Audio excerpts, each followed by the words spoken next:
মোহতারাম মুআজ্জাজ, অনেক মাহফিলে গীবত শেখায় আর গিয়ে সময় পার হয়ে যায়। কারো নাম সামনে আনবো না, কারণ আমরাও গীবত করতে চাই না। অনেক মাহফিলে সত্যি এমন হয়, একজন আরেকজন আর গীবত করতে করতেই ওয়াজের টাইম শেষ হয়ে যায়। এমন হয় কি হয়? ব্যক্তি প্রশংসা করতে করতেই ওয়াজের টাইম শেষ হয়ে গেছে, নিজের স্ট্যাটাস বর্ণনা করতে করতেই মাহফিলের টাইম শেষ হয়ে গেছে, এলাকায় পরিচিতি প্রসিদ্ধতা বর্ণনা করতে করতেই মাহফিলের টাইম শেষ হয়ে গেছে। বিগত সরকারের আলোচনা, আগত সরকারের আলোচনা, জুলুম নির্যাতনের আলোচনা করতে করতেই মাহফিলের সময় শেষ। ও মুসলমান, যে প্রতিষ্ঠান তোমাকে যে উদ্দেশ্যে দাওয়াত দিয়ে এনেছে, ওই উদ্দেশ্য ব্যতি রেখে যদি কথা বলো, কাল হাসরের ময়দানে জবাবদিহি করতে হবে। ঠিক কিনা? এখানে গীবতের মাহফিল নয়, এখানে আমরা জানতে এসেছি, কোরআনের মহব্বতে এসেছি, মাদ্রাসার মহব্বতে এসেছি, এতিম বাচ্চাদের মহব্বতে এসেছি।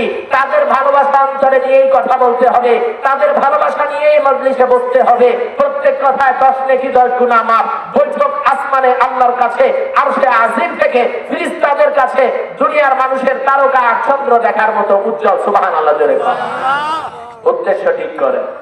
এইখানে আমরা ব্যক্তি প্রশংসা, কারো বিরোধিতা, কোন দলীয় প্রশংসা, কোন দলীয় বিরোধিতা, ক্ষোভ, আক্রোশ, এগুলো নিয়ে এখানে কি করতে আসি নাই, ওয়াজ করতে আসি নাই। আমি মনে করি এই প্যান্ডেলের জায়গা নয়, এই ওয়াজের মাহফিল সেই জায়গা নয়। যারা এটাকে নিজের ফ্যাশন মনে করেছেন, পাবলিসিটি পাওয়ার জন্য, ভাইরাল হওয়ার জন্য, প্রতিষ্ঠানগুলোর ক্ষতি করে নিজেদের নাম ফোটানোর জন্য যারা এখানে রাজনৈতিক আলোচনা করে এলাকার মানুষের মধ্যে একটা হট্টগোল তৈরি করার পরিস্থিতি তৈরি করে দেন, আমি মনে করি আপনারা ভুলের মধ্যে আছেন। এটা আমার খেয়াল। তাদের নজরে আমি বোকাও হতে পারি, বেকুবও হতে পারি, দরকার নেই ওই ভাইরাল আর পাবলিসিটির আমার, যেখানে হক নষ্ট করে সময় পার করে আপনি লক্ষাধিক টাকা দিয়ে চলে যান।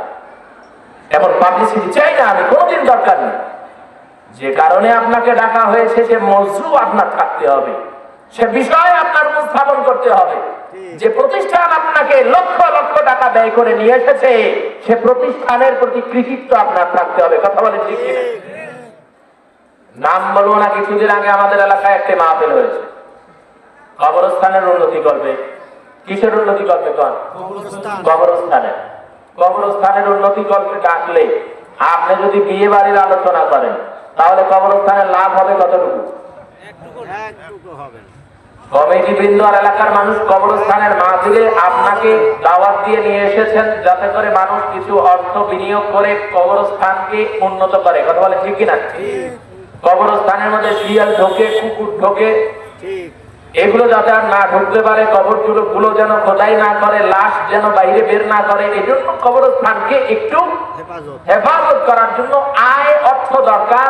এই জন্য আপনাকে ডেকে নিয়ে আসছে। আপনার শ্রুতি মধুর কথা শুনে, কোরআন হাদিসের বিশ্লেষণ শুনে মানুষের অন্তর বিগলিত হবে এবং মানুষ অর্থায়ন সেখানে দেবে, সেই টাকায় প্রতিষ্ঠানটা সুন্দর হবে। এজন্য আপনাকে নিয়ে আসা হয়েছে। আপনি কেন একটি কথাও কবরস্থান সম্বন্ধে বললেন না? কেন? কে নিষেধ করেছে আপনার? একটি কথাও কি আপনার কবরস্থানের সম্বন্ধে বলতে হবে না? লক্ষাধিক টাকা দিয়ে আপনাকে নিয়ে আসা হয়েছে, কিসের আলেম হয়েছেন আপনি? এটা আমার মন্তব্য, এটা আমি মনে করি।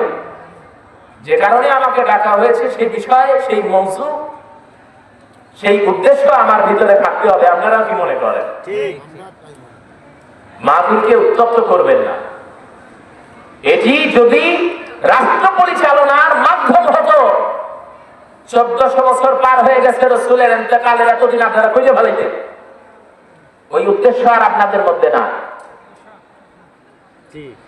যদি ওই উদ্দেশ্য থাকতো তাহলে এতদিন বাংলাদেশে ইসলাম কায়েম হয়ে যেত।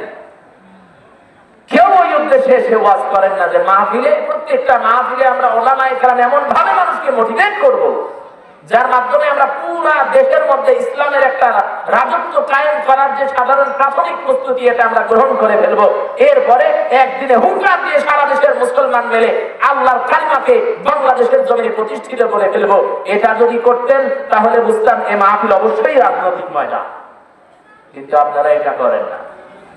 আধা ঘন্টা সময় 1 লক্ষ টাকা নিয়েছেন, জনগণের মধ্যে বিভেদ তৈরি করে দিয়ে যার যার বাসায় চলে যান, এরপরে ফোন দিলেও আর আপনি ফোন ধরেন না কেন?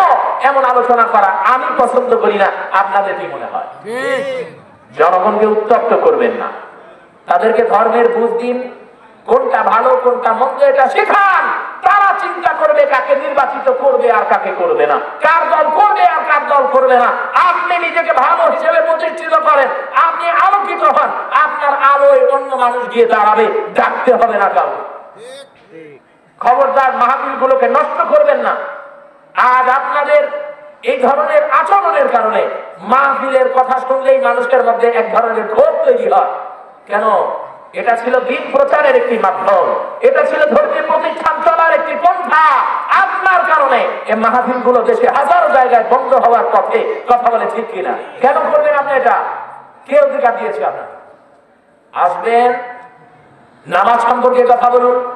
মানুষ নামাজ পড়তে জানে না, সূরা ফাতিহা শিখিয়ে দেন মাহফিলের প্যান্ডেলে। একজন মানুষ যদি আপনার শেখানো সূরা ফাতিহা পড়ে, যতদিন পড়বে আপনার আমলনামায় সওয়াব লেখা হবে। আপনি যে দুই দলের মধ্যে দ্বন্দ্ব লাগায় চলে গেলেন, কোন আমলনামা আপনার আমলনামায় লেখা হবে? খবরদার এটা করবেন না। অনুরোধ করছি, পায়ে হাত দিয়ে বলছি, এটা করবেন না। প্রতিষ্ঠানের ক্ষতি করবেন না। আল্লাহ রাব্বুল আলামিন তৌফিক দেন, সকলে বলেন আমিন। মুহতারাম মুআজ্জাজ মুকাররাম, আমি একটি আয়াতে কারিমা আপনাদের সম্মুখে তেলাওয়াত করেছি। আল্লাহ রাব্বুল আলামিন বলেন, ইয়ারফাইল্লাহুল লাযীনা আমানু মিনকুম ওয়াল্লাযীনা উতুল ইলমা দারাজাত। আল্লাহ বলেন, আমি জ্ঞানীদেরকে, আলেমদেরকে, যারা কোরআনের ইলম অর্জন করবে তাদেরকে সমুন্নত করেছি, মর্যাদা সম্পূর্ণ করেছি। আলহামদুলিল্লাহ বলেন। আলহামদুলিল্লাহ। তার জ্বলন্ত প্রমাণ এখানে আল্লাহ। আমি সামান্য কোরআনের ইলম আল্লাহ আমাকে দিয়েছেন, সামান্য, অতি নগণ্য, খুবই সামান্য, যেটা আমি অর্জন করতে হয়তো বা পেরেছি। এর বদৌলতে আল্লাহ আমাকে পেজের মুখ্য বানিয়েছেন আর আপনাদেরকে শ্রোতা জমিনে বসিয়েছেন। ঠিক কিনা? জোরে কর। এটা আমার জোরে নাকি কোরআনের বরকতে? কার বরকতে বলেন? তাহলে আল্লাহর বক্তব্য ঠিক আছে। এই বাংলার জমিনে যদি সাইদি সাহেব হুজুর রাহমাতুল্লাহ আলাইহি আসতেন তেল টুপির মাঠে, যদি ঘোষণা হতো আই 18 তারিখে, জানুয়ারির 18 তারিখে তেলটুপি হাফিজিয়া মাদ্রাসার মাঠে সাইদি সাহেব হুজুর রাহমাতুল্লাহ আলাইহি আসবেন, বলেন তো তেলটুপি জুড়ে জায়গা দিতে পারতেন? এটা কার মহব্বতে? এটা আল্লাহর কোরআনের মহব্বতে। কেননা আল্লাহ বলেছেন, ইয়ারফাইল্লাহুল লাযীনা আমানু, যারা ঈমান আনবে তাদেরকে আল্লাহ উঁচু করবে, উতুল ইলমা দারাজাত, সম্মান বৃদ্ধি করবেন, মর্যাদা সম্পূর্ণ করবেন যারা কোরআনের ইলম অর্জন করবে। ঠিক। আল্লাহ রাব্বুল আলামিন সম্মানী করেছেন কি করেন? অত মানুষের মধ্যে যাওয়ার দরকার নেই। আপনারা সবাই আমার মুখের দিকে তাকিয়ে আছেন, আমাকে ভালোবাসেন না ঘৃণা করেন? আচ্ছা, ঘৃণা করলে আমার সামনে বসে রাখতেন? চলে যেতেন না? এই যে বসে আছেন, তার মানে বোঝা যায় আপনারা সবাই আমাকে কি করেন? মহব্বত করেন, ভালোবাসেন। এইটা আমার চেহারা সুরতের উপরে ডিপেন্ড করে নাকি চকচকে জামা পরছি এই জন্য খুব ভালোবাসতেছেন এমনটা? পাটপাড়া আমাদের এলাকার পাশেই বাড়ি, এই জন্য আমরা মহব্বতে বসে আছি এমন কি না? বলে ভালোবাসি কোরআনের জন্য, ভালোবাসি সুন্দর কোরআন হাদিসের কথা বলবেন এই জন্য, ভালোবাসি আমার এলাকার ইমাম সাহেব, খতিব সাহেব, ইজমাতের ইমাম সাহেব, এই জন্য আপনাকে ভালোবাসি। আপনি কোরআন হাদিস থেকে কথা বলেন এই জন্য ভালোবাসি, ন্যায় কথা বলেন এই জন্য ভালোবাসি, পক্ষপাতিত্ব করেন না এই জন্য ভালোবাসি, যার কারণে আপনার সামনে বসে আছি। এই সম্মান বাড়িয়েছেন কে? জোরে বলেন। আল্লাহ। আর আল্লাহ আমার সম্মান কেন বাড়িয়েছে? বলে ওই যে সামান্য একটু কোরআনের ইলম আল্লাহ আমাকে দান করেছেন, নচেত আমি সরোয়ারের সামান্য পরিমাণ কোনো মূল্য নাই, বিন্দু পরিমাণ কোনো দাম নেই, নর্দমার ময়লা আর আমার মধ্যে কোনো তফাৎ নেই। আরো একটি কারণ আছে, আর সেটি হলো আমার আপনার গুনাহ মাহজুব রয়েছে, আমার আপনার গুনাহ গোপন রয়েছে, এই জন্য আপনারা আমাকে সম্মান করেন। যদি আল্লাহ এই আমার গুনাহগুলোকে বাস্ট করে দিতেন তো বিশ্বাস করেন আপনারা আমার সামনে বসে কথা শোনা তো অনেক দূরের কথা, আমার নাম শুনলেও মাহফিলেও যেতেন না। ঠিক। আজ আমরা দুনিয়াতে মানুষ একজন আরেকজনকে দেখছি, ভালোবাসছি, সম্মান করছি কেন? অন্যতম একটি কারণ হলো আমাদের গুনাহকে আল্লাহ গোপন রেখেছেন। আলহামদুলিল্লাহ। আলহামদুলিল্লাহ। গভীর রাত্রিতে যখন রাত্রিবেলায় ঘুমাইতে যাবেন, আরে নবীর উম্মাহ, বালিশের সাথে হাত দিয়া, ডান কাত হইয়া কানের সাথে হাত লাগাইয়া যখন ঘুমাতে যাইবেন, একটা বার চিন্তা করবেন, আহারে আমার গুনাহ।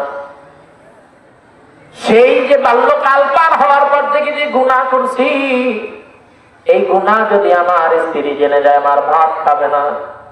আমার মা যদি আমার গুনাহ সম্পর্কে জানে গো, আমার মা আমার সন্তান বলে আর পরিচয় দিবে না। আমার বাবা যদি আমার গুনাহ সম্পর্কে জানে, ওই তেলটুমি বাজারে, জোনাপুর বাজারে আমার বাবা মাথা উঁচু করে দাঁড়াইতে পারবে না। এত পরিমাণ গুনাহ করেছি আল্লাহ, তুমি আমাকে ভালোবেসে আমার গুনাহগুলো গোপন করছো। রব্বুল আলামিন হাসরের ময়দানে দুনিয়ার এই সামান্য মানুষ নয়, তামাম পৃথিবীর সকল মানুষ আর জিনজাতি হাজির থাকবে গো আল্লাহ। ওই দিন যখন আমার গুনাহগুলো উন্মোচিত হবে, ও মালিক কেমনে আমি মানুষের সামনে দাঁড়াবো গো আল্লাহ। ও মালিক কেমনে দুনিয়াতে আমার গুনাহগুলো গোপন রাখছো আল্লাহ গো, হাসরের ময়দানে আমাদের গুনাহগুলো তেমনি গোপন রাখিও। জোরে বলেন আমিন। রাত্রি বেলায় যখন ঘুমাইতে যাইবেন এই কথাটা একবার চিন্তা করবেন, আমার গুনাহ, হায় হায় অমুক গুনাহ করছি আল্লাহ, আমি অমুকের চুরি করে জিনিস নিয়েছি আল্লাহ, অমুকের অন্যায় ভাবে সম্পদ আমি বক্ষণ করেছি, অমুক এতিমের হক নষ্ট করেছি আল্লাহ গো, মাদ্রাসার সাথে শত্রুতা করেছি, রব্বুল আলামিন কোরআনের সাথে বিরোধিতা করেছি, এ আল্লাহ আলেমের সঙ্গে বিরোধিতা করেছি, এ আল্লাহ মাহফিলের সঙ্গে বিরোধিতা করেছি, ও মালিক আমার বিবির হক নষ্ট করেছি, সন্তানের হক নষ্ট করেছি।